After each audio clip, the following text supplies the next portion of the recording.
Hi hello வாங்க, எப்படி இருக்குங்க? நல்லா இருக்குதுங்களா? இன்றைக்கி நம்ம பருப்பு இல்லாமல் இட்லி தோசைக்கு தக்காளி சாம்பார் எப்படி பண்ணுறது பார்க்கலாமா? பாருங்கள், 5 தக்காளி எடுத்து கட் பண்ணி வச்சுக்கிறேன். அதை போட்டுக்கோங்க. ஒரு குக்கர் வச்சுக்கோங்க. குக்கரில் தக்காளி நல்லா பழமான தக்காளியை எடுத்து போட்டுக்கோங்க. அது கூட நல்லா ஒரு பெரிய வெங்காயம் 2 கட் பண்ணி அதை போட்டுக்கோங்க.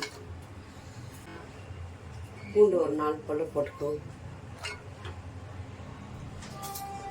ஒரு 4 காஞ்ச மிளகா போட்டுக்கோங்க.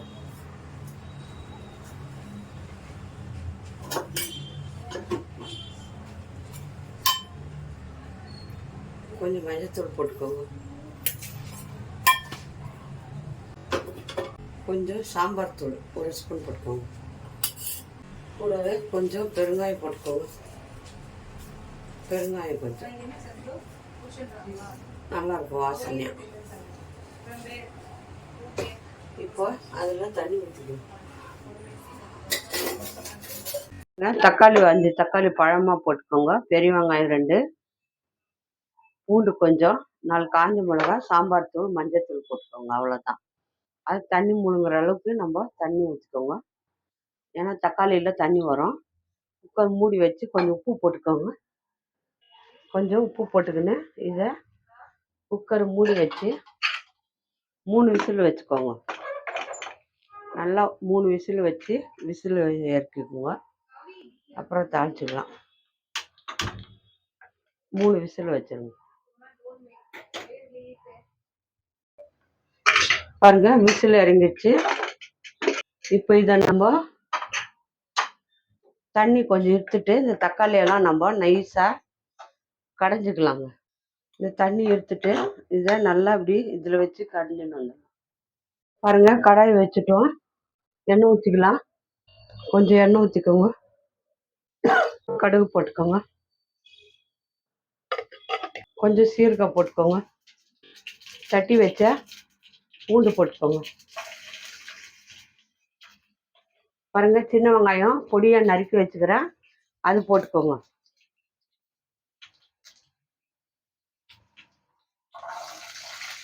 போட்டு நல்லா வதக்கிடுங்க. நல்லா வதக்கிட்டு நல்லா இட்லி தோசைக்கெல்லாம் சூப்பராக இருக்குங்க இந்த சாம்பார். பருப்பு போடாமல் சாம்பார் இது ரொம்ப நல்லாயிருக்கும். நல்லா வெங்காயம் வதக்கி விட்டுருங்க. நல்லா வெங்காயம் வதங்கிட்டோம். கொஞ்சம் கருவேப்பிலை போட்டுக்கோங்க. தள்ளு வண்டியிலலாம் விற்கிறாங்க இல்லைங்களா சாம்பார், அந்த சாம்பாருங்க இட்லி சாம்பார். தோசைக்கு இட்லிக்கு எல்லாத்துக்கும் நல்லாயிருக்கும். இன்றைக்கி எங்கள் வீட்டில் தோசை.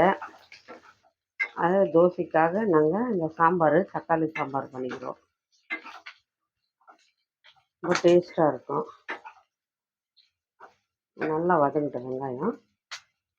அதான் வாசனை பாருங்க, நல்லா வதங்கிடுச்சு வெங்காயம். இப்போ நான் தக்காளி நல்லா பாருங்க கடைஞ்சி வச்சுக்கிறேன். அப்படியே ஊற்றிக்கோங்க. தண்ணி எவ்வளோ வேணுமோ அவ்வளோ ஊற்றிக்கோங்க. ரொம்ப தண்ணி கூட வேண்டாம்.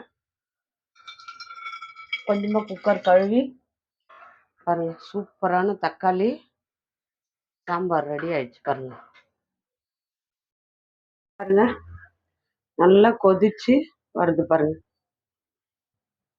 எவ்வளோ தண்ணி வேணுமோ திட்டமாக ஊற்றிக்கோங்க. நான் பாருங்க இவ்வளோதான் ஊற்றிருக்கேன். நல்லா கொதிச்சு நல்லா டேஸ்ட்டாக இருக்கும் இது தோசை இட்லிக்கு. கொஞ்சம் கொதிக்கிட்டோம். இப்போ நம்ம கொத்தமல்லி போட்டு இறக்கிக்கலாம். கொத்தமல்லி போட்டுக்கலாம். நல்லா வாசனையாக இருக்கும்.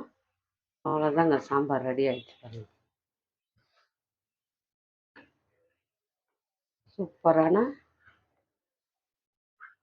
தக்காளி சாம்பார் ரெடி. பருப்பு இல்லாமல் இட்லி தோசைக்கு சூப்பரான சாம்பார் ரெடி ஆகிடுச்சு. பாருங்க, யார் யாருக்கு தக்காளி சாம்பார் பிடிச்சிருக்கோ தோசை இட்லிக்கு மறக்காமல் லைக் பண்ணுங்கள், ஷேர் பண்ணுங்கள், கமெண்ட் பண்ணுங்கள். அஸ்வினி சீக்ரெட்டை சர்ப்ரைஸ் பண்ணுங்கள். பாருங்கள், சூப்பரான தக்காளி சாம்பார் ரெடி ஆகிடுச்சு. பாருங்கள்,